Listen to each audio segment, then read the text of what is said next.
Welcome back to New Rockstars. This is the big question, the show that gives you too much information on what it takes to become valedictorian at your magic school. And no, it doesn't involve manipulating the very fabric of time so you can take double the amount of classes. Hermione, why would you do that, Hermione, you big old nerd? That's insane. My name is MT, and I'm here today with off-screen producer Brandon. What's going on, brother Brandon? Hello, MT. It is insane that Hermione was allowed to manipulate time to take classes. Cut her a break, McGonagall. Like, what's going on? Maybe lighten her load. Jeez Louise. If I had a friend that told me that they had a time machine, they were like, I'm just taking extra classes, I'd be like, you know what? I'm stealing this tonight. Yeah. I hope you know that. I'm taking this from you. Insane. You're not going to have it. Big old nerd. Hello, MT. Yes, I've been Star Portal back to the dimension that looks like my apartment. Just for this episode. I got out of the blue dungeon, but I'm back in another dungeon. Anyways, what's our big question for today, Brandon? Well, MT, in the recently released Doctor Strange in the Multiverse of Madness, we see our good Dr. Stephen Strange finally pay his respects to Wong as Sorcerer Supreme by giving him a ceremonial bow. Oh, very respectful. Very respectful. And it looks like his quest to reclaim the title of Sorcerer Supreme has, for now, come to an end. But how does one even become Sorcerer Supreme in the first place? It all leads us to today's big question, which actually was asked by Sam on our Discord. Just goes by Sam. Thank you, on the Sam. Discord. Here's the question. How do you earn the title of Sorcerer Supreme in the MCU? Ooh, good question. And I'm glad that we chose this question because I have a brother named Sam. So it's favoritism. Okay. Just kidding. Favoritism. That's how it works. Nepotism every time. But that's a great question because so much of Doctor Strange's story in the MCU is tied to him becoming and then losing the title of Sorcerer Supreme. But so much of the details of the succession happen off screen. But can we look at all the tasty clues there to try to figure out how a Master of the Mystic Arts earns the rank of Sorcerer Supreme? So let's start off by looking at the written word. In the beginning was the Word, and the Word was God, and the Word was with God. And God, in this case, is Stan Lee and Jack Kirby. The he above, and the one above all, praise baby. him. But yeah, let's take a better look at how the title of Sorcerer Supreme gets assigned in the comics. Yeah, the Sorcerer Supreme, according to Marvel Fan Wiki, is a practitioner of the mystic or magic arts who has greater skills than all others or commands a greater portion of the ambient magical energies than any other organism on a given world or dimension. And in the early comics featuring Doctor Strange, he earned the title of Sorcerer Supreme when the Ancient One died, similar to what we saw in the first Doctor Strange film. And in Marvel Premiere number 10 from 1973, we find Doctor Strange battling Shuma Gorath, the big old eyeball, inside of the mind of his very own master, the Ancient One. And basically, Shuma Gorath is using the Ancient One's mind as a portal to access our dimension. And Doctor Strange realizes the only way to stop Shuma Gorath from conquering our dimension is to kill the Ancient One, which is really sad and hardcore. And he does this by shutting down the Ancient One's mind, closing the portal, and saving the day. Then the Ancient One appears to Steven and isn't even pissed. He's like, thanks for killing me, dog. I'm now one with the universe. Great job. You're the Sorcerer Supreme now. I wish this happened sooner. He wouldn't say that. That's like nuts though, right? Like, Shuma Gorath is like in the mind of the Ancient One. Steven just hops in there and is like, how do I stop this? I gotta shut this mind down, dog. Like, I don't even think he checks with the Ancient One. He doesn't like come back out and be like, yo, you cool with this? Is this okay? You cool with dying, my dog? Yeah. This also sounds like the story he would tell everyone else when like he comes back as Sorcerer Supreme. Everybody like, what happened to the Ancient One? He's like, guys, you won't believe this. Shuma Gorath was in his mind. And I had to go in his mind to kill him. And then he showed up and he was like, hey, thanks. You're Sorcerer Supreme. Thank you so much for killing me. I have to go now. I always think about the fact in how in Toy Story 1, Woody tries to freaking kill Buzz Lightyear. I feel like if he actually succeeded in shoving him in the corner of the bed or whatever he was trying to do, he would probably have an excuse like that. Jumping him out the window and stuff. Yeah, I mean, like, Woody was hardcore. Buzz called me and he wanted to jump out the window. Yeah. Oh, that's so weird. But he's using his arm. He's like, I'm okay, guys. He's like, Woody is a sociopath, dude. Woody is a killer. Woody would kill if There's definitely like a toy Illuminati, and Woody's one of them. And every time a new toy shows up, the toy Illuminati gets together and like, we gotta kill this toy. We gotta kill. It's like one different toy, like one toy from like each section of Al's toy barn. Yeah. The Illuminati. Oh my God, we have to see this. Anyway. Boy. Too far. But how did the Ancient One become Sorcerer Supreme? That happened when the Ancient One, known as Yao, became the first mortal of Earth to meet with Eternity, and she gave him the Amulet of Agamotto and declared him... Oh, is Eternity a woman? I think Eternity is a woman. I mean, I'm sure that they don't have a gender. I'm sure there isn't a big old Eternity penis somewhere in the universe. Just floating out there. That'd be terrible. They gave him the Amulet of Agamotto and declared him the Sorcerer Supreme of Earth. And this all happened in the 14th century, which was just like yesterday, honestly. Just like yesterday. Time flies when you're, I don't know, talking to eternity. Well, Yao was like around for like a long time as the Ancient One, much like in the movie, right? And so sometimes he was not Sorcerer Supreme, like he would pass off. It's kind of one of those things in comics, right? Like they establish the story with the Ancient One and Doctor Strange, and then later go in and fill in all this other stuff and kind of retcon things a little bit.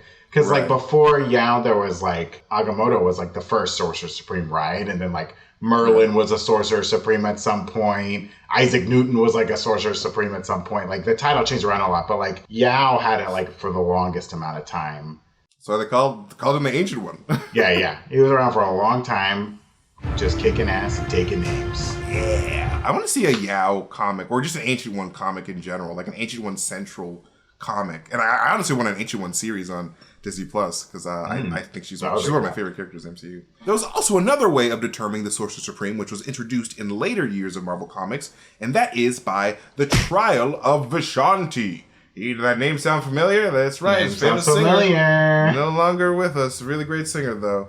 Vishanti. Every few decades, the most powerful sorcerers in the world would gather to compete in the Tri-Wizard Tournament after they picked their name to the Goblet of Fire. Did you put your name in the Goblet of Fire? Did you put your name in the Goblet? How did you put your name in the Goblet of Fire? That dude needs to freaking chill the F out. It's a child. Did you put your name in the Goblet of Fire? But yeah, every few decades, the most powerful sorcerers in the world gathered to compete in some mystical competition where magical beings known as the Vishanti will determine who should be the protector of the realm and hold the title of Sorcerer Supreme. And Steven won this competition twice. One time, even besting, get this, Dr. Doom. That dude knows magic, a lot of magic. He's a real jerk. He's so ugly, he doesn't even want to show his face. Just kidding. He's actually quite handsome when he gets his face fixed. He comes in second place in that competition, and after he loses to Stephen Strange, he's like, okay, you get to be Sorcerer Supreme. Then he's like, also, can you come help me get my mom out of hell? That would be awesome. Thank you so much.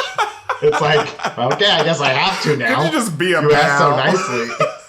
Like, it doesn't matter who your worst enemy is. If they're like, can you help me get my mom out of hell? You're like, okay, I'll help you with that one. That's it's a genuine it's his mom, cause. man. Everyone loves their mom. Everyone deserves to have a mom. So even Dr. Doom has a mom, okay? Exactly. In hell. In hell. Where she belongs.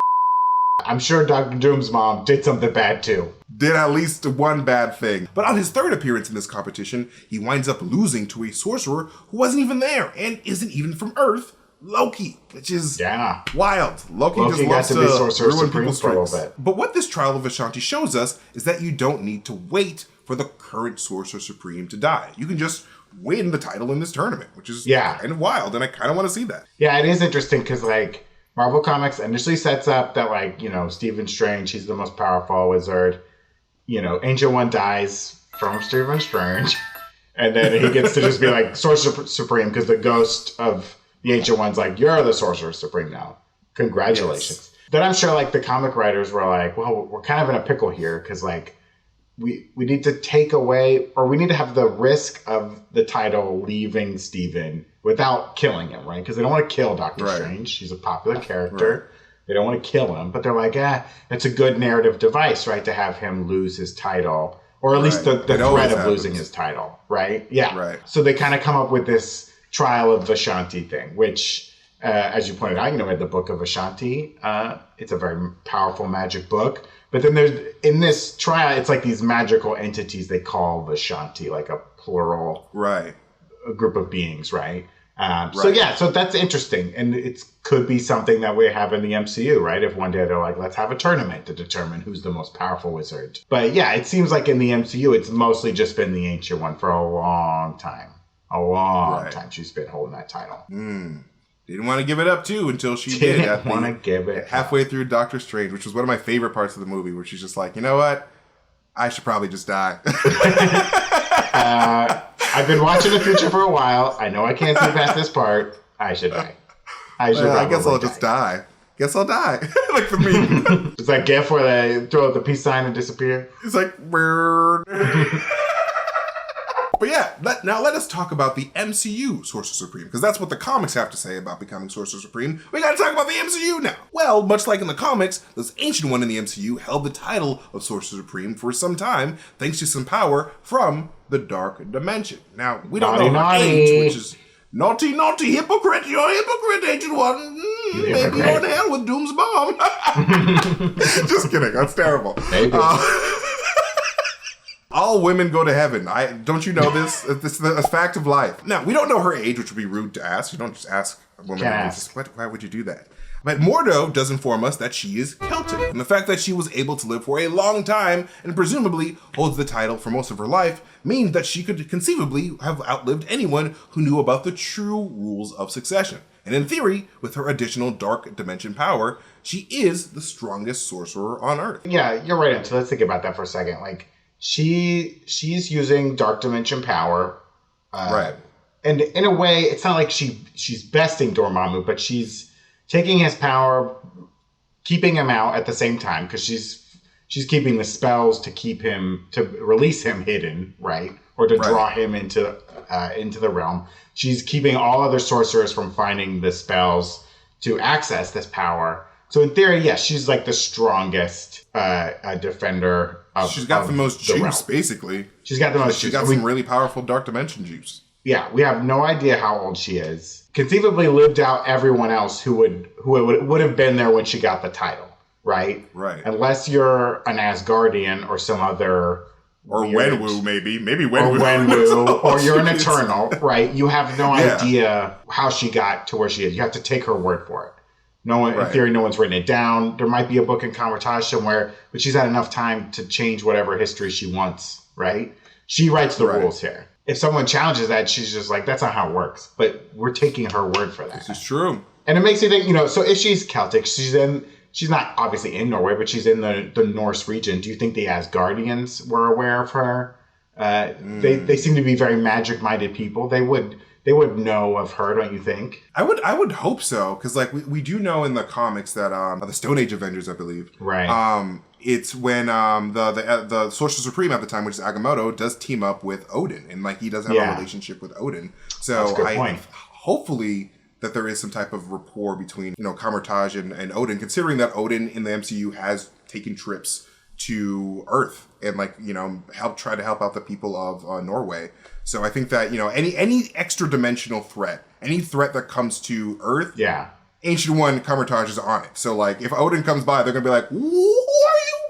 Why are you here?" So yeah, for sure, I think they definitely had it. In theory, if Frigga comes to Earth, right? She's a witch, so she would be aware of like magic wielders, and would probably sense that she would probably know that every realm has a Sorcerer Supreme, right? Because it's not just an Earth thing. Every planet's got a Sorcerer Supreme, right? Every realm, every dimension, like you said. Like, Clea from the Dark Dimension, she's the Sorcerer Supreme of the Dark Dimension.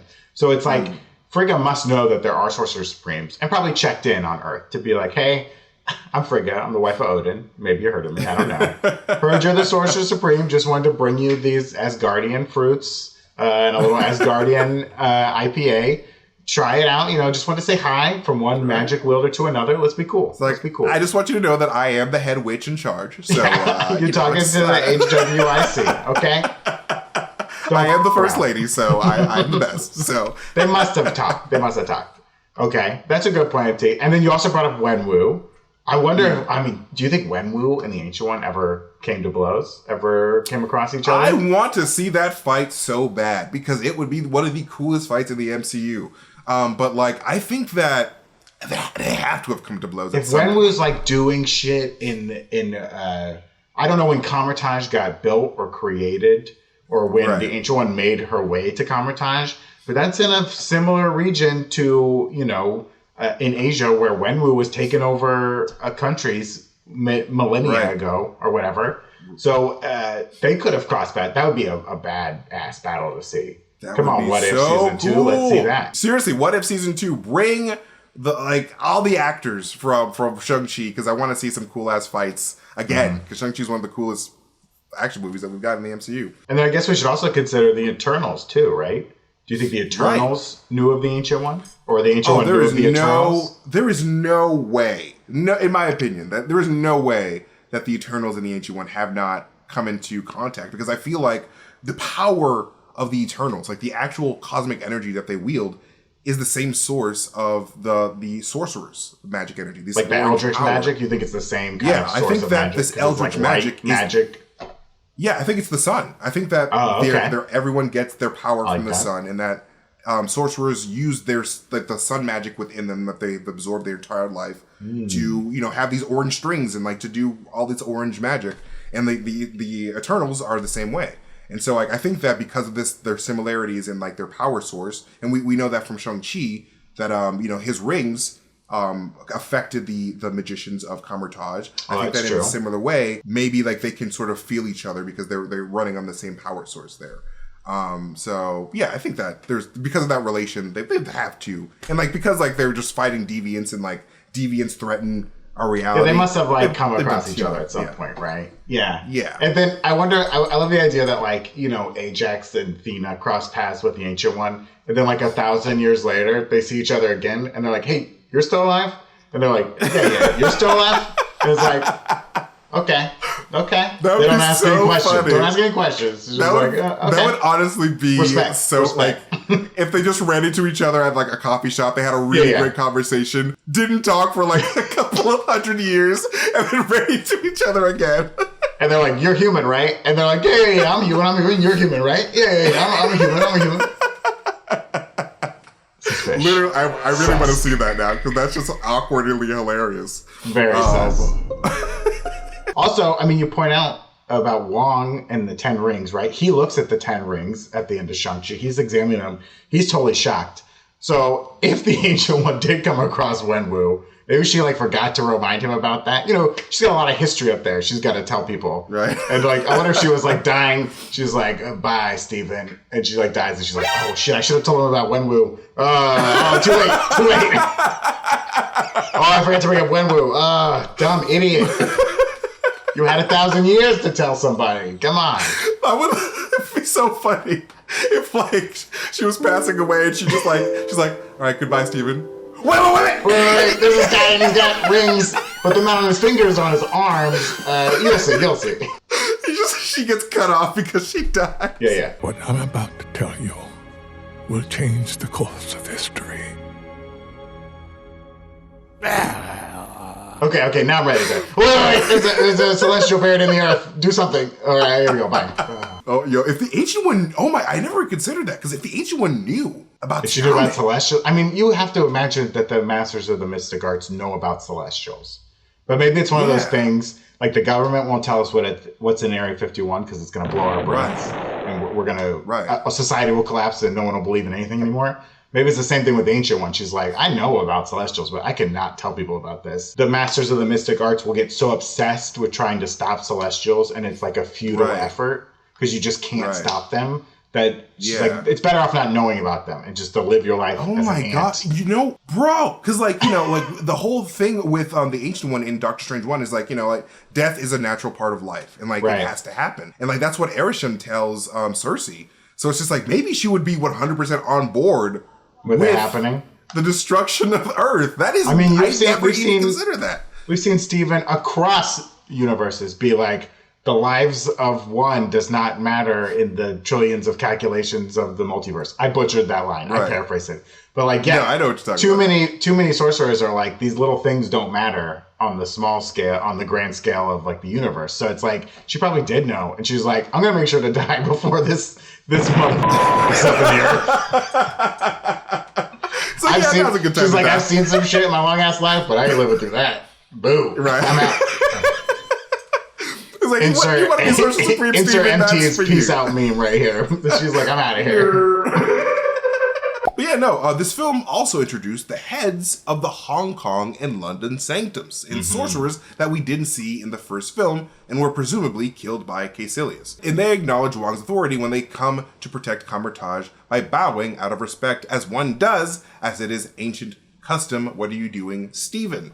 And the whole bowing thing is initially played for laughs between Stephen and Wong, of course, but there is a lot of significance to that. It shows that as a powerful sorcerer, you are showing your allegiance to the title of Sorcerer Supreme and are not here to challenge that authority. And if you doubted the authority of the Sorcerer Supreme, in theory, you could challenge that title, whether by a vote of no confidence or through combat, which would be, again, really cool to see.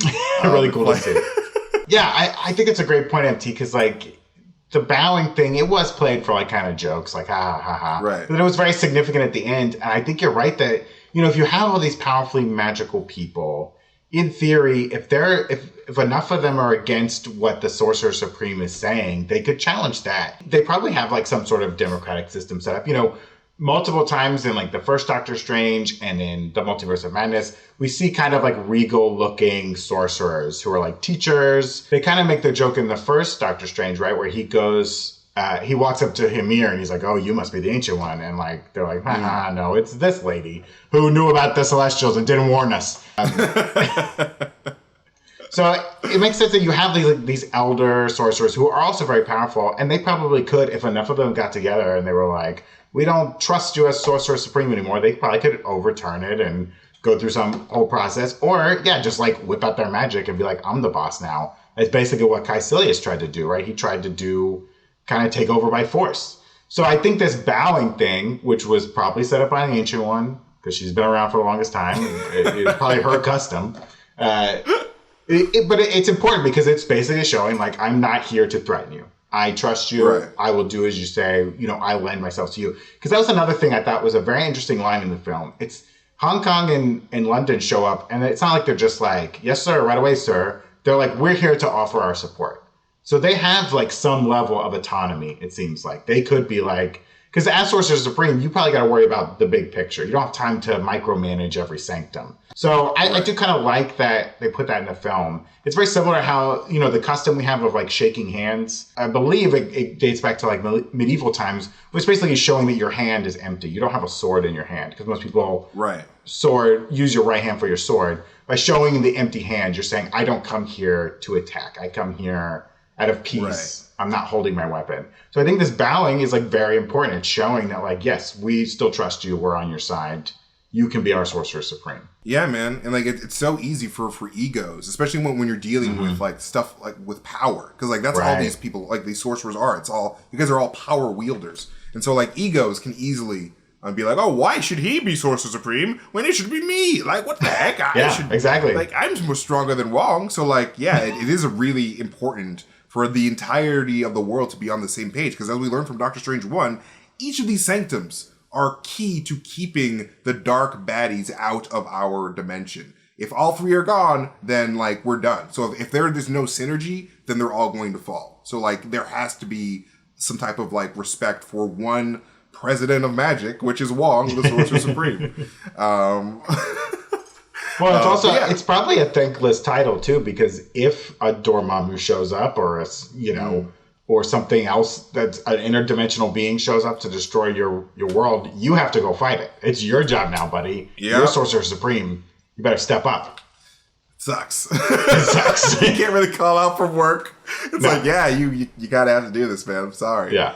Oh man, I would never even take the job. I don't want the job. Nah, dog. I'd rather be intern supreme. A lot less stress. Which is who we saw in No Way Home. Intern supreme. I'm sorcerer middle management. I have some people under me, but I mostly take orders from the executive team. Ha! I'm Sorcerer of the Toilets! I'm Sorcerer Supreme of the Toilets!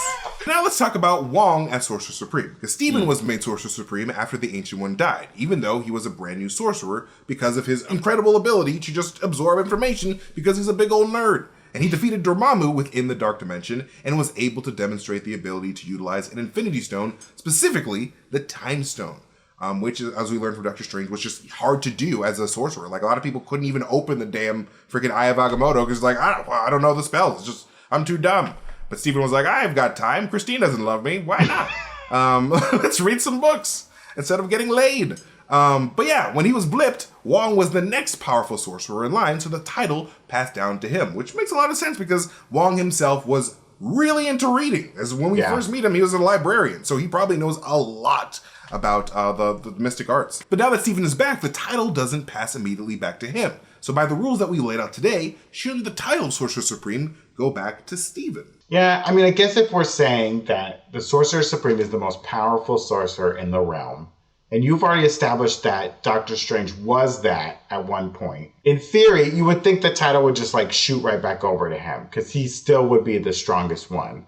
But do we think this blip made him weaker in any way than Wong? Do you think Wong really is more powerful than Stephen? I think that there is probably a huge advantage to have being alive those 5 years. Because, like, as we learned from Spider-Man Far From Home, when Talos Fury is talking to Peter, he's like, there's a lot that I need to catch up on. I've been gone for a while. So, like, you know, you need the intel to be able to do your job right. And so, like, if Steven has not been around those 5 years and Wong was, it's just, it doesn't make sense for a newbie to be like, all right, I'm going to be in charge of magic. I've been gone for 5 years. You just give it to Wong because he's like, I've been here. I know what's good. I know what's the big threats on like the current horizon. And like, you know, and Steven is, that's his friend. That's one of his best friends. So he's like, I'm not going to take it from you anyway. So it just makes sense for you to have it because it's more efficient and it's just right in general. I wonder too if when Steven initially got the title, if in some way Wong was like, yeah, let him have this, because Wong just watched London and Hong Kong sanctums get destroyed, and saw the Ancient One die, and was probably like, man, this is a lot. I don't want to be Sorcerer Supreme. Like, this new guy can do it if he's so good, right? Wong died. Wong straight up that's died. Another great point. Wong did die. Then he comes back and he's like, keep messing with it. Like, you know what? Go for it. I forgot about that. He did die, yeah. Wong owed Doctor Strange big, so he's like, you know what? I'm not going to fight it. He can have the time stone. He knows how to use it, so let's go for it. Stephen did beat Dormammu, but then he loses to Thanos. Wong didn't lose to Thanos. Stephen lost to Thanos. And then Wong went home like a smart person. Yeah, Wong went home like a smart person. He's like, I'm not Sorcerer Supreme. Not my problem. Hashtag not paid enough for this. But then when he fights Thanos later, yes, Stephen wins, but Wong also wins that fight too. So Wong is undefeated against Thanos, but Stephen's 1-1. So Wong does have like better cred now, I think, than Stephen. And even if Stephen is a little more fancier with his magic and knows a couple more spells, I think Wong is definitely in a better position to be Sorcerer Supreme. And maybe they've learned that, like, yeah, we don't need our Sorcerer Supreme to be the most powerful protector of the realm. It can be the second most powerful, and we can use the other guy as a tool for when we need to do some stuff, some dark stuff. Well, I think now, too, that he's touched dark magic so much and he's got the eye, I don't think he could ever be Sorcerer Supreme now. I think he's tainted. That's true. That's so true because he does have darkness in him, and like, even though, like, because we know that the Scarlet Witch is the most powerful magic user on the planet. Oh, they were like, hey, why don't you? Yeah, that's a great point too. Why aren't you the Sorcerer Supreme? Yeah, exactly. That's actually a great point, MT. It's because like she's a dark magic user, so like she should 100% be Sorcerer. Like she 100,000% should be the Sorcerer Supreme, but because she's a dark magic user, she can't be because of that darkness. And now that Strange has that in him, I don't think that's such a good point. Like, that's probably what will keep him from becoming Sorcerer Supreme in general at the end of Doctor Strange 3. Well, and his argument would be like, hey, our longest reigning Sorcerer Supreme was using dark magic the whole time. So you should let me be the Sorcerer Supreme. But that was under the table. They didn't know. And maybe they've updated the code of ethics. Maybe all the sorcerers had to sign. They had to sign a new employee handbook that was like, I will not use dark magic for real this time. Man, like it's, and like I think it's even more crazy because I think that this is my personal theory that the Ancient One was using Darkhold magic specifically because I think Dormammu is the Doctor Strange variant that Pizza Papa Strange jumped into and destroyed this universe, which makes the Dark Dimension, hence like the first incursion. So I think that you think Dormammu is a Doctor Strange? 100, because he's voiced by Benedict Cumberbatch. That's a good point. That's a good point. And like at the end of the movie, we see Clea come from the dark dimension. He's like, "Hey, we got to fix an incursion," which is this dark dimension. Didn't she say here. You caused an incursion? I think that's what she meant. She's like, "You as a multiversal problem." You, and I'm putting a heavy asterisk on this. You caused this incursion. Yes. It's like I can't get mad at Dormammu because it wasn't his fault because he's a victim. But I'm gonna be mad at you. Yeah. So, MT, do you think Wong is rightly the Sorcerer Supreme now? 100%. And like in considering what we saw of Wong in Shang-Chi when he's like kicking ass, he freaking kicked Abomination's ass. We don't know. Like Wong is probably just going around the world just kicking all sorts of ass. Oh, yeah. And like, maybe even like, as a show of strength for these tournaments that he has to fight as Sorcerer Supreme. It's like, I've taken down Abomination. I'll take you down too. So don't mess with me. Also, I don't think these London and Hong Kong sanctums wouldn't like Steven as their boss. I don't think at all. I think they would really be offended by it.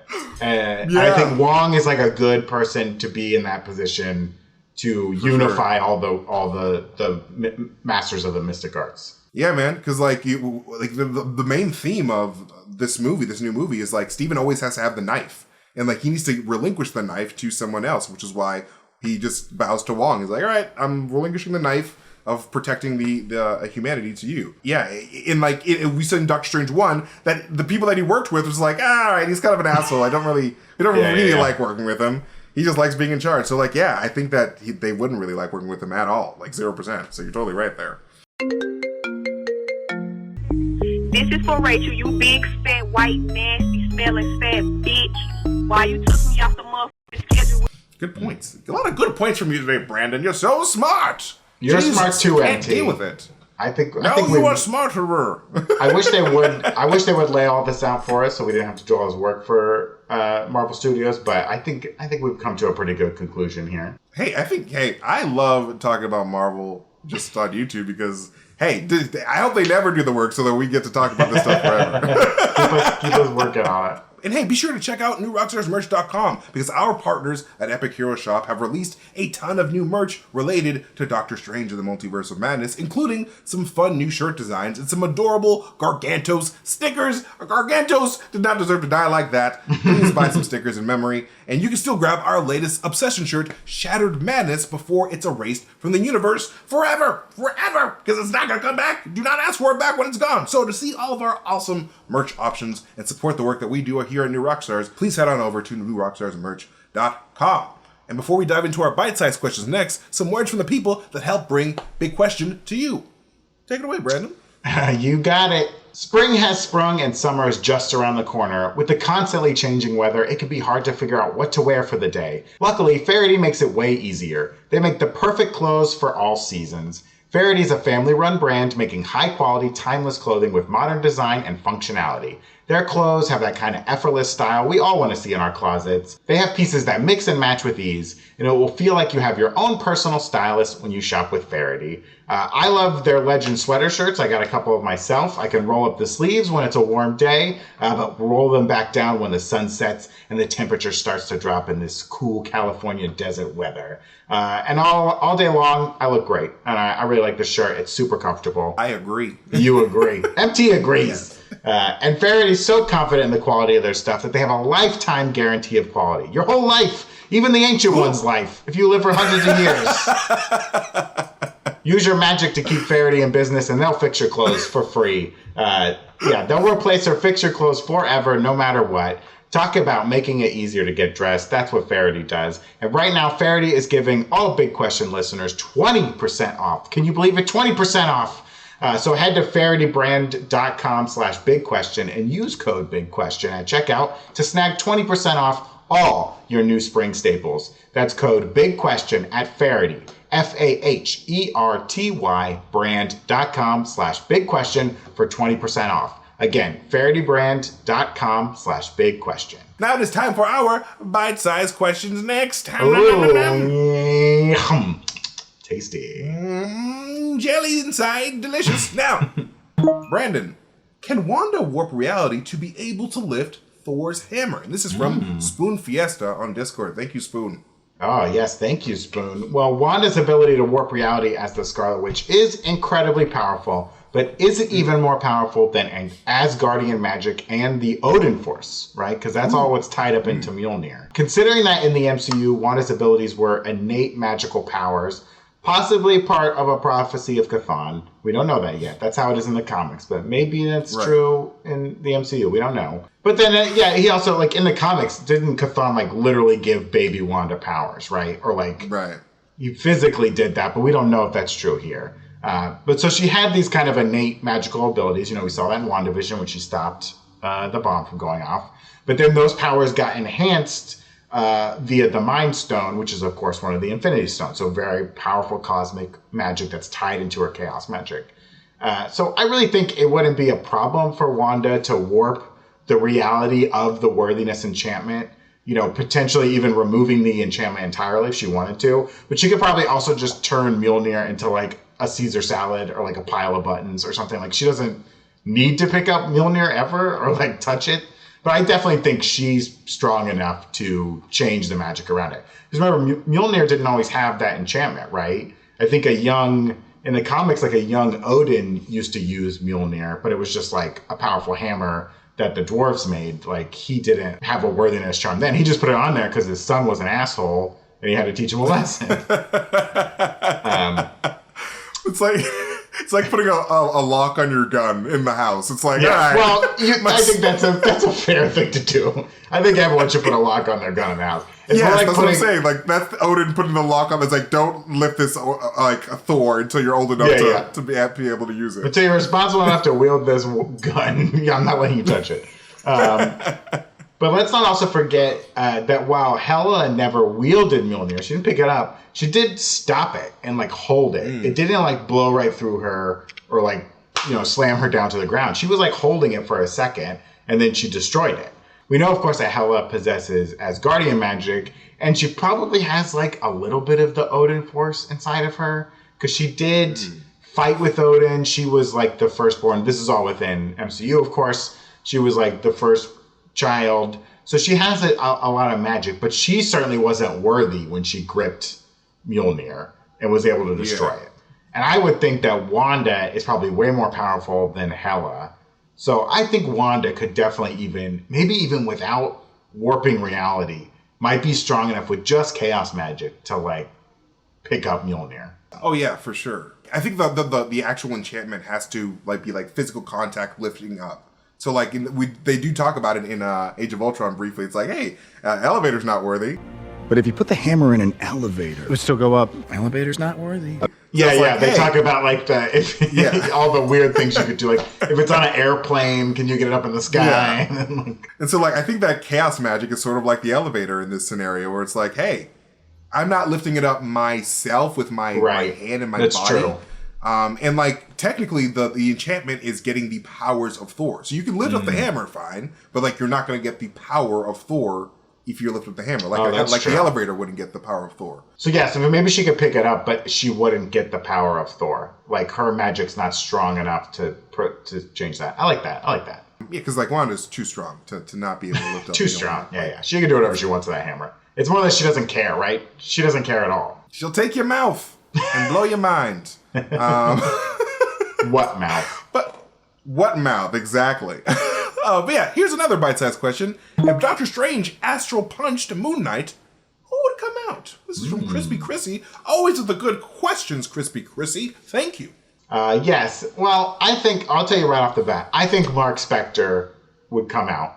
But let's think about it for a second, okay? Our best evidence comes from Avengers Endgame, when we saw the Ancient One punch the Smart Hulk, and Bruce Banner came out. And we've actually talked about this on Big Question before as a bite-sized question. Bruce and Hulk are, like, the same soul, right? In the comic books, they kind of explained in, like, 1978 in, like, The Incredible Hulk that the Hulk is not, like, a mutation of Banner's brain or a separate entity inside of Banner, but rather it's like a manifestation of his childhood rage and anger. Because in the comics, his father's very abusive. So Bruce has like a multiple personality disorder, and the Hulk's personality came from that disorder. It was kind of like amplified by the gamma radiation, right?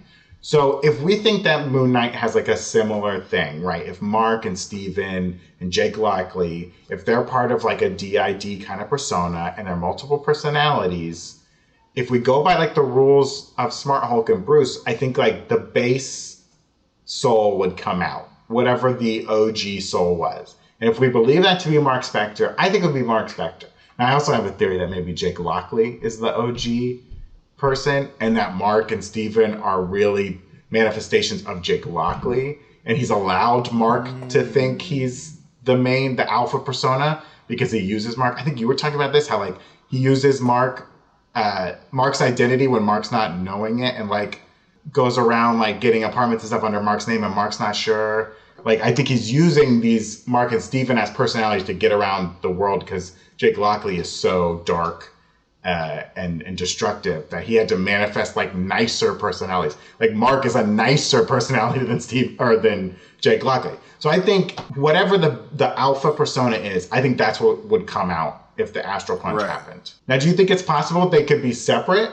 We could see like 3 souls come out? I know. I think that only one would come out, and I think you're exactly right. I think it would be Mark Spector because of those reasons that you just brought up. Because like in the comics, I think it's actually established in canon that the Hulk does have DID. And that, like you just said, like the Hulk personality, the Hulk alter is just like, you know, his it's his anger personality, yeah. Right. And so like I love that you brought it up because like when the Ancient One did push him, we did see only Bruce come out. The only thing that would make me think there could maybe be multiple, if the astral punch happened, that you could get multiple souls coming out, would be when we were in the Duat, we're on the ship with Towerette, and she has 2 hearts for Steven and Mark. And they have to weigh together. Now, she doesn't weigh Jake's heart. It is not involved at all. But it's still found balance with just the 2 hearts. It makes me wonder if because there are 2 hearts, are there 2 souls also? Is this going to be an instance where there's multiple souls? They're of the same person, but they are like really completely different souls. That's the only thing that makes me think you could get 2 or more spirits coming out of Moon Knight when you do the astral punch. This is true because we did see multiple hearts there. So but was that all could have just been a metaphor Towerette was trying to establish? That's deep. To be like, I'll show. I gotta make this. I gotta make this for that. Let's make these hearts, I guess. Because if each person in the afterlife sees a different construct, I don't know I don't know how the heart thing works. But like, you could potentially. I think, you know, Moon Knight's the one potential for having multiple souls in one body. That would be crazy, but it's possible. But I think whatever the alpha one is what would come out, and it's probably Mark. I definitely agree with the Mark answer. But yeah, thank you, Brandon. You're amazing as a person, as always. But now it's time for our box of scraps. Oh, box of scraps. I bet it's In a cave with a box of scraps. Can you believe it? Tony is smarter than me. I'm gonna kill him with the Tony. I'm gonna eat the smoke the cigar, Tony, and freaking kill you. Is there a nickname or title that you wish the world would address you as? Oh yes, Supreme Chancellor. Supreme Chancellor Brandon. I always wanted to be a junior. I thought that was such a cool nickname. Ooh, to be like a junior. Brandon Jr. You know, like Indiana Jones. He was a junior, though he hated it. He wanted to go by Indiana. They named the dog Indiana. He was Henry Jones Jr., but he wanted to go by Indiana. But I always wanted to be a junior, but I could see how that could also be annoying because you're like, I have to have like my father's name. I don't get my own identity. Someone's calling the house. You don't know who they're looking for as everyone's got the same name. It'd be confusing. But I did always want to have the nickname Junior. I thought it was really cool. Okay. I do like Junior. Junior's nice. Junior's a nice little name. Yeah. But I'm not a junior. Maybe one of these. Don't give up on your dreams. It's so funny that you can, like, once you're just born and you're not a junior, you'll never be able to be a junior. Yeah. I didn't get a say in it. Oh man. Well, hopefully in another multiverse you are a junior. There's a junior. Your junior variant is doing well. There's a junior out there. I think for me, God. God? Tough one, yes, MC. Actual Way to go. Thinking small, huh? Start small and work my way up. I don't know. I think I would like to just be known as, I don't know, just a good man. That's all. A good man. Well, it's like in Game of Thrones, they get all those cool nicknames like the Kingslayer, the Mountain, the Hound. Like, we've really let that go by the wayside. I just want to be known as like a good man. Like, I just feel like it's like men suck these days. It's just like, yo, that's a good man. Like, that's a good title to have. I don't know. That's all I want. The Good Man. Good, my superhero name. Good Man. Mr. Good Man. Off to save the day. I like it. Dude, but that's basically Captain America. That's essentially the entirety of Captain America. He's Good Man. But yeah, that's what I would probably choose, which is not a cool answer, but... Hey, that's a good answer. That's a cool answer. That's a cool answer. Thanks, bud. Thanks, dude. But that is it for this episode of Big Question. As always, thank you so much to Brandon for joining me this episode. His insights are always so valuable. Please follow him at Grin and Barrick on Twitter because he's amazing. Follow me at MasterTainment on Twitter if you want to see me tweet some really weird shit and insane theories. And follow New Rockstars here on YouTube and all of our social media platforms. And make sure you hit that notification bell so you can get notifications every time we upload a video. And of course, hit us up on Discord to continue the New Rockstars conversation because we're always talking about weird shit over there. And it's just really fun. So head on over, hit the link in the description box to join that conversation because it's really fun. And yeah, as always, thank you guys so much for spending time with us. We appreciate every single one of you. Also, newrockstarsmerch.com. Buy a shirt. It really helps us a lot. And we love you guys. We'll see you guys next time. Goodbye. Bye.